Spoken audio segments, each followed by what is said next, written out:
Como bien se sabe, para los hindúes el tema religioso es muy sagrado para ellos, así que se lo toman con mucha seriedad y siguen sus escrituras al pie de la letra, cumpliendo todo como se debe, algo así como unas leyes muy sagradas.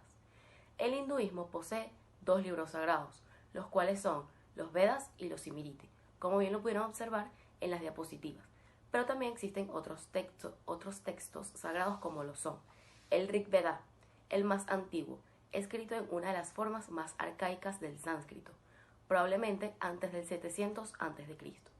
Himnos dirigidos a varios dioses, como especialmente Indra, dios de las tempestades, y el de los vientos, y a Anji, dios del fuego. Viene el Yajur Veda, el libro de los sacrificios, el Sama Veda, que contiene himnos, y Veda, el libro de los rituales, pero aún no se sabe específicamente de qué Mi son. nombre es Cristina Hernández y mi punto a tratar es los libros sagrados de la filosofía antigua india. La filosofía india se basa en las enseñanzas de los Vedas, una abundante y antigua colección de libros sagrados escritos en prosa y en versos, recopilados según la tradición por el sabio Vyasa. La literatura védica es sumamente vasta, aun cuando muchos textos se hayan perdido con el paso de los siglos. Los Vedas son considerados literatura revelada, aunque no en el sentido de la revelación de un dios personal al ser humano. Se considera que los Vedas no tienen autor, ni humano ni divino, sino que existen desde toda la eternidad, revelándose periódicamente a un sis o videntes al comienzo de cada proceso creativo del universo.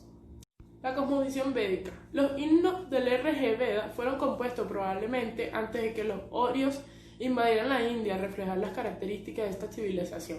La literatura védica es profundamente religiosa. Sus himnos y narraciones describen la naturaleza de los dioses y las prácticas de rituales según las distintas circunstancias de la vida humana, aun cuando a veces se encuentran alusiones y referencias a aspectos seculares de la sociedad.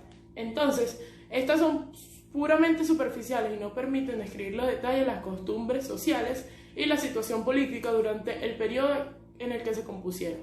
De todos modos, a pesar de que los Vedas no sean libros sociólogos, sí nos brindan elementos que describen aspectos de la vida social y económica durante este periodo. Un ejemplo concreto es el de la familia.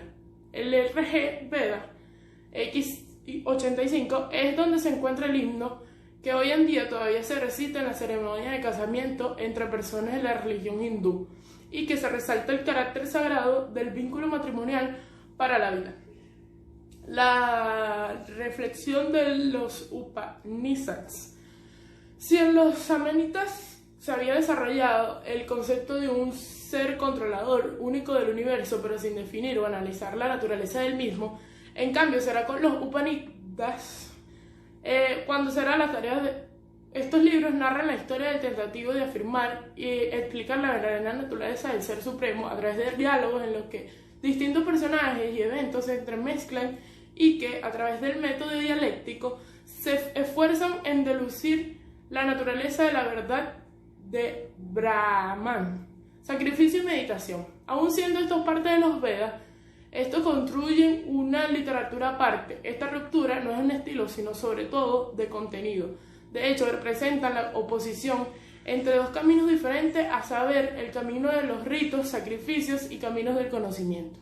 Los Vedas enseñan el camino de las obras entendidas como sacrificios rituales. Lo esencial es ofrecer sacrificios que obtendrán determinados beneficios para los que ofrecen. Incluyen también mandatos y prohibiciones para realizar o no ciertos actos, pero siempre en relación con los sacrificios y ritos. Los Upanishads enseñan el camino del conocimiento. Se trata de un conocimiento que revela la naturaleza del mundo, del ser humano y del Ser Supremo, que lleva a la liberación final o emancipación del ser humano. Lecciones de la filosofía antigua india. Pilar de hierro del Dey. El primer pilar de hierro del mundo fue el pilar de hierro del Dey, dirigido en la época de Chandragupta. El pilar ha atraído la atención de arqueólogos y científicos de materiales y ha sido llamado un testimonio de la habilidad de los antiguos guerreros indios, debido a su alta resistencia a la corrupción. Stupa. El origen del stupa se remontó en la India en el siglo III a.C. Se utilizó como monumento conmemorativo asociado con el almacenamiento de reliquias sagradas. La arquitectura de la stupa se adoptó en el sudoeste y en el este de Asia, donde se convirtió en la apogada, un monumento budista utilizado para consagrar reliquias sagradas, inodoro de cuclillas. La plataforma de inodoros sobre los desengas en las proximidades de los pozos se encuentra en varias casas de las ciudades de Mohenjo-Daro y Harappa desde el tercer milenio a.C. La relación entre la comunicación. La relación entre la filosofía y la comunicación ha sido desde siempre, y casi no es necesario repetirlo, complicada, una historia de mutua negación o, en el mejor de los casos, de indiferencia.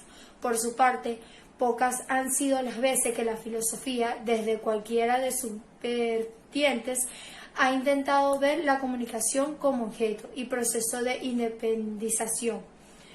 Pero como en todas las condiciones no son nunca gratuitas, sino producto de la convergación de circunstancias muy puntuales. Desde el punto de vista de la filosofía no se ha buscado reflexionar sobre la comunicación, no porque no posee la capacidad de intentar como objeto, sino porque se ha asumido que el concepto de comunicación queda asimilado a las funciones propias de otros procesos y otros objetos de indignación, filosofía, tales como los de significación, sentidos o símbolos, entre otros. Muchísimas gracias.